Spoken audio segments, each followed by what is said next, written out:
There is a physical mechanism built into the universe that forces matter to change its behavior the exact moment you look at it. To understand how this happens, we have to look at quantum mechanics. Quantum mechanics is the field of physics that explains the microscopic realm, a scale where the normal rules of classical reality completely break down. In our daily lives, solid matter behaves predictably. If you flick a wet paintbrush at a canvas through a single vertical slit, you get one line of paint. If you flick it through two slits, you get two lines.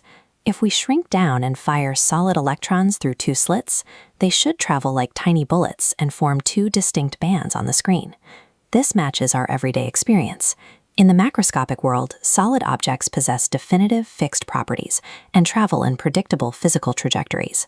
But fluids do not travel like solid objects.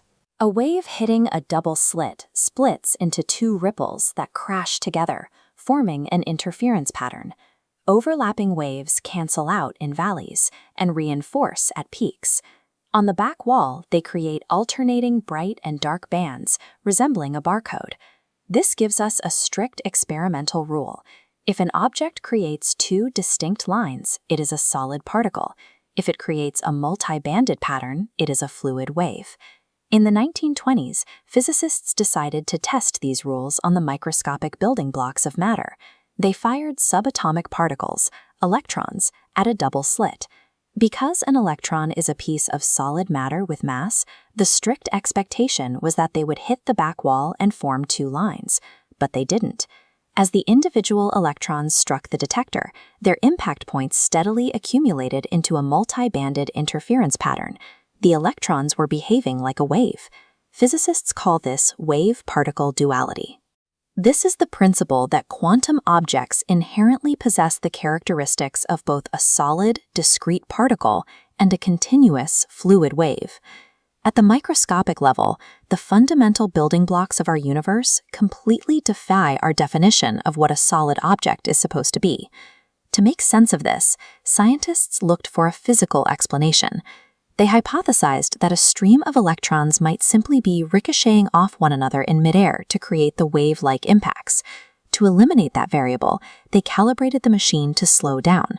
They fired only one single isolated electron at a time.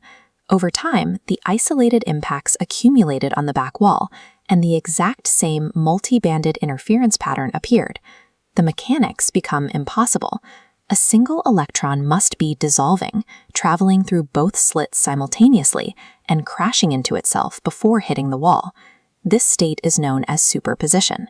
It is the ability of a quantum system to exist as a wave of probability, physically occupying multiple states and paths at the exact same time.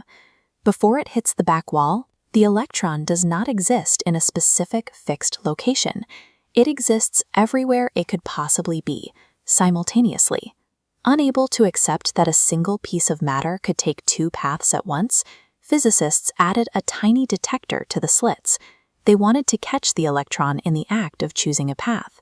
They fired a single electron again, this time with the detection sensor actively recording data. The exact moment the sensor gathered data, the probability wave vanished. The electron snapped back into a solid particle and traveled straight through one slit. This is known as the observer effect. The observer effect is the phenomenon where the mere act of measuring, watching, or gathering information about a quantum system alters its physical behavior. The electron seemingly knows it is being watched. It abandons its fluid quantum mechanics to act exactly like standard, solid matter. This sudden shift is called wave function collapse. Wave function collapse is the instantaneous physical event where a sprawling wave of multiple probabilities is forced to pick one definitive state the moment it is observed. If the building blocks of matter operate this way, it suggests the macro-universe operates this way. Reality itself is not a fixed, pre-rendered certainty. Instead, the physical universe behaves as a massive cloud of mathematical potential, waiting in the dark. It explicitly requires the act of measurement to become real. The physical world does not truly exist in a solid, definitive state until you are looking at it. At its most elementary level, objective reality is a collaboration between the universe and the observer.